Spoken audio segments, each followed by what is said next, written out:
clear you can see the confidence every time you see new renewed confidence, and then you have the baddies section building up that that entourage that you seem to be having. But from the in-ring standpoint, how do you feel like you've grown as a performer? Kind of give us an inside look at the work that you've put in, to better yourself in the ring.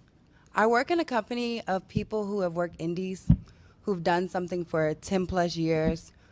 I'm entering my second year. I'm working with one of the best, thank you, Tony Khan, technical wrestlers in wrestling in general. I feel like my progression is amazing. Brian did an interview where he said that he didn't feel comfortable until 6 years. It's my second year. I feel like I'm killing shit.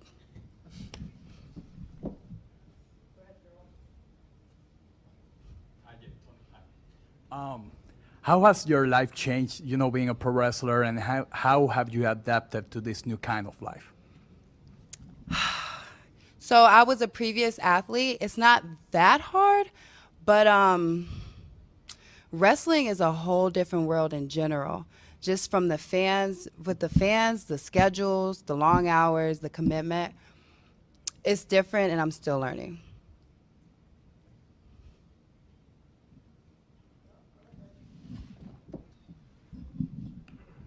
Righteous Reg, Pro Wrestling Illustrated, Grab City Podcast. Great match, great everything. You look great. You're phenomenal.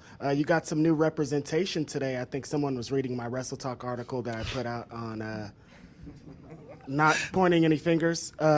Stokely Hathaway debuted tonight to represent Jade Cargill. I think it's the best pairing in the history of wrestling, possibly. How do you feel having a new representation here in Stokely?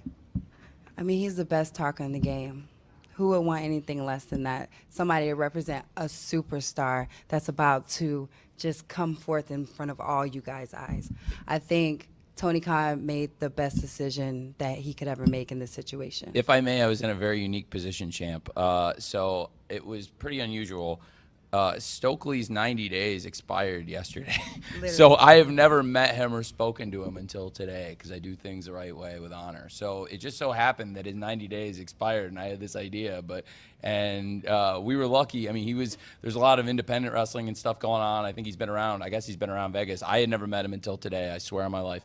And I never had a conversation with him. I've had him in mind since 2018, actually. Since like early, I mean, I remember being way back in the day, actually with Cody, and I was saying I really liked Stokely Hathaway, and Stokely Hathaway I'm a big fan of him, and it's funny because he came in today, and with Stokely Hathaway, I haven't had another name recently with another promotion.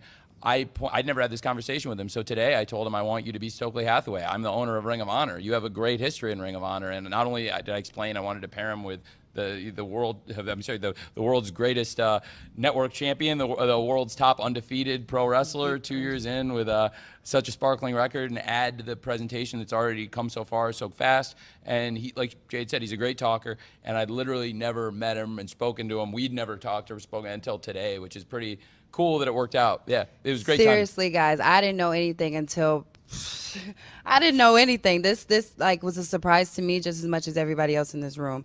Trust me, I was excited just as much as you are. It made for a great moment, and I think it was a great surprise for the fans. And the timing was sometimes like we've been fortunate sometimes, and that was great timing that he expired yesterday. A lot of, hey, I think it's an obvious solution, right? Put one of the great champions in wrestling with one who's already got so much charisma with a great talker, and they can be like Bockwinkel and Heenan, a great talker with another great talker and a great mind. So I think they could be the new Bockwinkel and Heenan. Jade, congratulations tonight, another great match. What does that title mean to you, though? Because on one hand, it's about proving yourself, but on the other hand, it's about representation, and on the other hand, it's diversity. And as you carry it, does the significance of it change as your title reign continues? So when I first got the belt, I was like, damn, like this is a lot. This is a lot. I feel like it was a weight. It's a huge weight to have a belt in general, especially for a company that's on primetime TV. But being that Tony Khan believed in me, and every time I got up there, I was like, all right, Jay, you got to freaking kill it. You got to prove these people wrong. You got to do this, that, and the third. And I'm putting in work. It means a lot to me. Every match I have, I'm like, okay, Jade, you have to show them how you're progressing, how you're getting better. Like, you have to show why you're worthy of this belt. You have to show these people who have done this for plenty of years and why all these people telling you that you're this and that and why you're going to believe in yourself and keep pushing. It means the world to me. I love looking at this belt. I am the first. I am the finest. And I believe I'm very much deserving.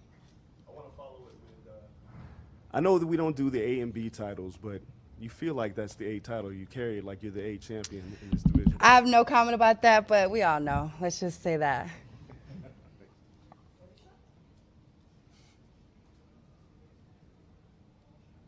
Hi, Alicia, Women's Wrestling Talk. There were 3.5 women's matches. Thank you. How does it feel to, be growing this women's division? And we saw it show up and show out with a debut and your match, and that entrance. So how does that feel as a woman to see this grow? It feels great. When I first came in, my first promo was about elevating the women's division in general. It wasn't about me being a queen or anything like that. It was about me elevating a division. I don't see the point of being a king of a division that's nothing. You're here to elevate a division and make it better. That's what we're here for. Women's wrestling in general needs to just progress and progress and progress and get bigger and bigger. And that's what I'm here for. I'm here for the stepping stones for the next generation that's here to come. Brian Zome with Money in the Bank champ. Money in the Bank shot? Yeah, But hey, we're not talking about that though, Tony. We're not talking. No. We're not talking about I'm just talking that, about though. money. We're just talking about money. That's a but good thing Jade, to you talk are money. Congratulations. But as a performer, as a mother, as a wife, how do you actually take care of yourself mentally to put yourself in a good state of mind, because you're in a dangerous line of work where you have to not only take care of yourself but your opponent? Like, what do you do to give you that happy moment or happy spot, like where you can just be like, like whether it's like a hot bath or wine, like what is it?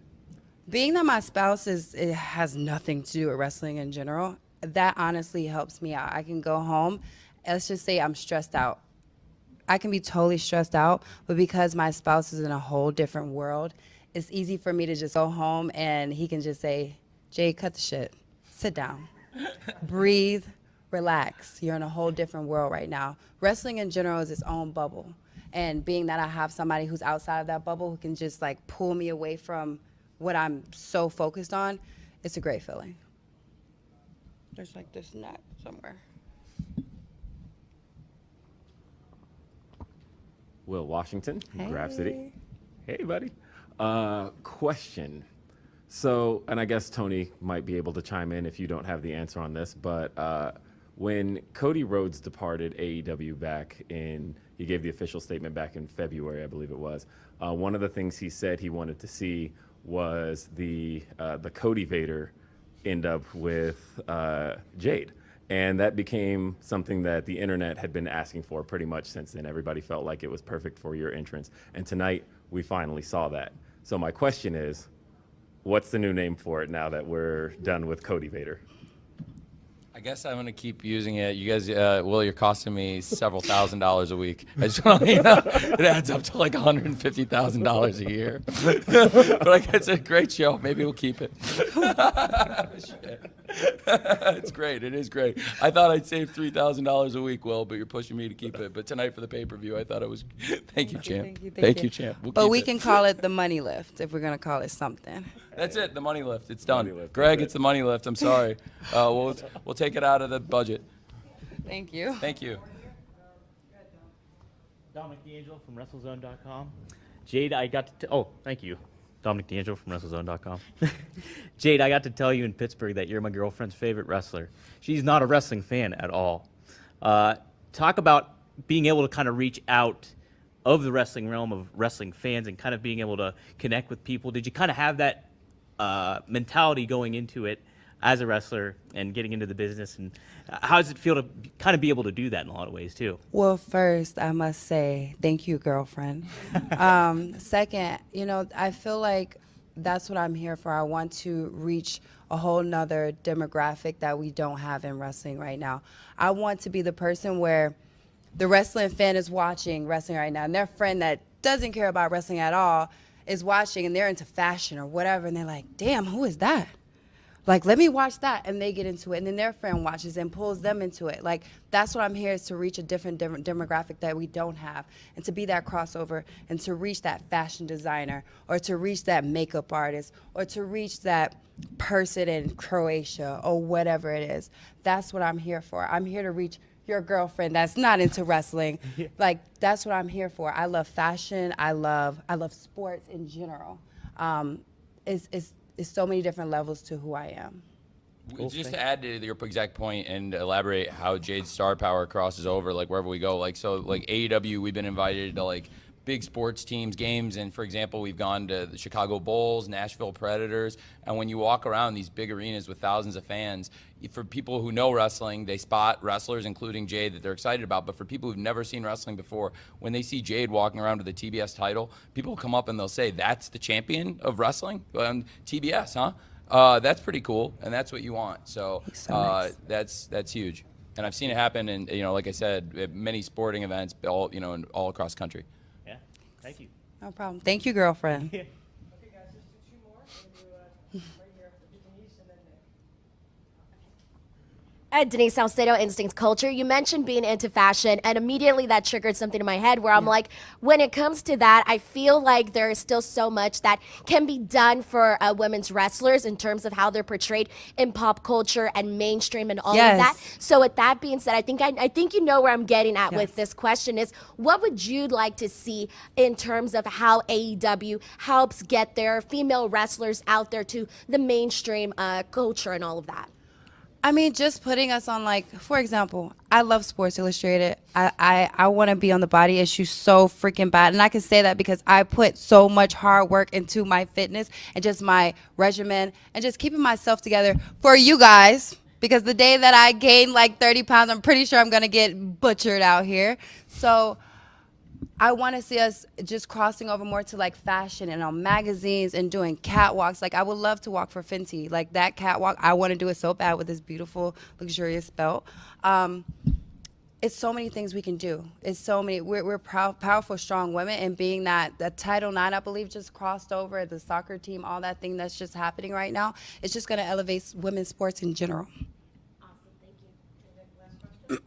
Congratulations, Jade. Nick Hausman with Thank you. Wrestling Inc. Red Velvet put out a post this past week that got a lot of people talking about Sunny Kiss possibly joining the Baddies. Yes. Much like Stokely Hathaway seems like a good fit. I think a lot of people would agree Sunny would as well. Do you see him as somebody you'd like to bring into your mix? I think Sunny is an amazing person. I think Sunny is nothing but a bad bitch. If you ever see my Twitter, I literally have tweeted this out. I think it got over 4,000 or 5,000 likes about it. We're just crowded as hell right now, guys. Like, we got a bunch of people. We literally have, like, I have a lawyer. I have a... You got a manager? I got lawyer? a manager. I have two beautiful women right next to me. I love Sunny Kiss. I would love for him to be a baddie. But Jesus Christ, guys, like, we're loaded right now. I can only do so much. Thank you very much. No problem.